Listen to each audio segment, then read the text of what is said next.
নিজের বাল্যবিয়ে ঠেকানোর অদম্য কিশোরী কুড়িগ্রামের আতিকা আক্তার ও জেসমিন ছোটবেলা থেকেই দারিদ্রতার সাথে যুদ্ধ করে দু চোখের স্বপ্ন জয়ের আকাঙ্ক্ষা নিয়ে দুর্বার পথ চলা তাদের। ভবিষ্যতে বেছে নিতে চান সাংবাদিকতার মতো চ্যালেঞ্জিং পেশাকে।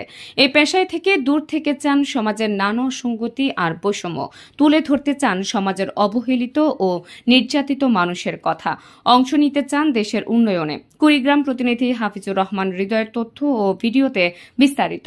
কুড়িগ্রামের নাগেশ্বরী ভিতরবন্দর ইউনিয়নের ভবানীপুর এলাকার আতিকা আক্তার পরিবারের দারিদ্রতার বলি হয়ে বিয়ে দেবার জন্য উঠে পড়ে লাগে বাবা মা, কিন্তু নিজেকে প্রতিষ্ঠিত না করা পর্যন্ত বিয়ের পিঁড়িতে বসতে নারাজ এই তরুণী।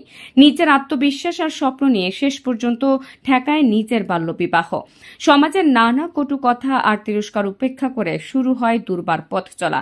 এমন সময় মহিদেব যুব সমাজ কল্যাণ সমিতির আত্মকর্মীমূলক প্রশিক্ষণ ও অনুপ্রেরণায় নিজের পড়াশোনার খরচ চালাতে শুরু করে টিউশনি। পড়াশোনার পাশাপাশি দেখাশোনা করেন খড়ির গোলার ব্যবসা। সকাল বিকেলে সময় দেন সেখানেই।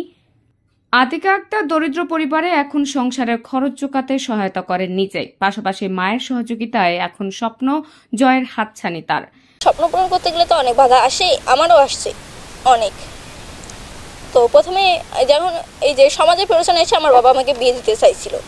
তারপর হচ্ছে যে আমি মেয়ে হয়ে ব্যবসার দায়িত্ব নিছি, এটা কেমন?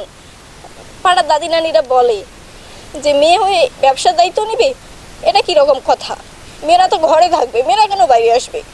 তারপর বলছে যে আবার বড় হয়ে যাচ্ছে, বিয়ে দেয় না কেন? বয়স কি থেমে থাকে নাকি? আরও কত কথা বলে, অনেক কথাই বলে। তবু আমি এদের কথাকে পাত্তা না দিয়ে পড়াশোনা করে এখন একটা জায়গায় আসছি যেটা আমার অনেক সংগ্রাম করার সময়। আমি চাই যে এই সংগ্রাম আমি চালিয়ে গিয়ে ভবিষ্যতে ভালো কিছু করব। আমি এখন ইন্টারমিডিয়েট ফার্স্ট ইয়ারে পড়ছি এবং ভবিষ্যতে একজন রিপোর্টার হতে চাই। এখন অষ্টম শ্রেণীতে উঠছে, তখন মেয়ে সবাই বলে বিয়ে দেন বিয়ে দেন। তবে আমরা বলছি যে না, আমরা এখন বিয়ে দেব না। তারপরে মেয়ে বলছে না, আমি এখন বিয়ে করব না। তবে বাবার ইচ্ছে যে দেওয়া, তারপরেও আমি যখন বলছি যে না।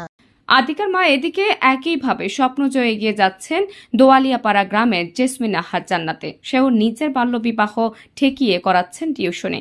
এছাড়াও বাড়িতেই ছাগল পালন করে চালাচ্ছেন নিজের পড়াশোনা ও সংসারের খরচ। মেয়ে মানুষের কাজ করা অনেক কঠিন হয়ে পড়ে। মেয়ে মানুষ সহজে সবখানে যাইতে পারে না, বাসা থেকে বের হলেই তাদের বাধা চলে আসে।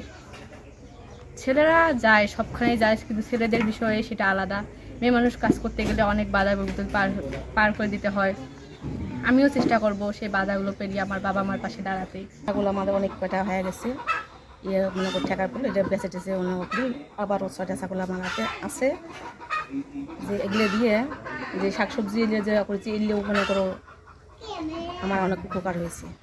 জেসমিন ও তার মা এই কর্মকর্তা জানালেন, বাল্য বিয়ে প্রতিরোধ করে দরিদ্র জনগোষ্ঠীর জীবনমান উন্নয়নে কাজ করে যাচ্ছেন তারা।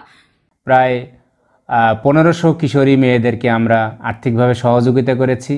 এই এলাকার 30টি ইউনিয়নে 30টি ইয়ুথ যুব সংগঠন আমরা তৈরি করেছি, যে সংগঠনগুলো যুব উন্নয়ন থেকে রেজিস্ট্রেশন নিয়েছে। এই সংগঠনগুলোর মাধ্যমে তারা নিজেদের ভয়েস রেজ করতেছে, নিজেদের রাইটটাকে তারা এস্টাবলিশ করছে এবং তারা নিজেরা উদ্যোক্তা হিসেবে কাজ করছে এবং সত্যিকার অর্থেই নিজেদের বাল্যবিবাহ বন্ধ করবার মতো নিজেদের আত্মবিশ্বাসকে তারা জাগ্রত করতে পারছে।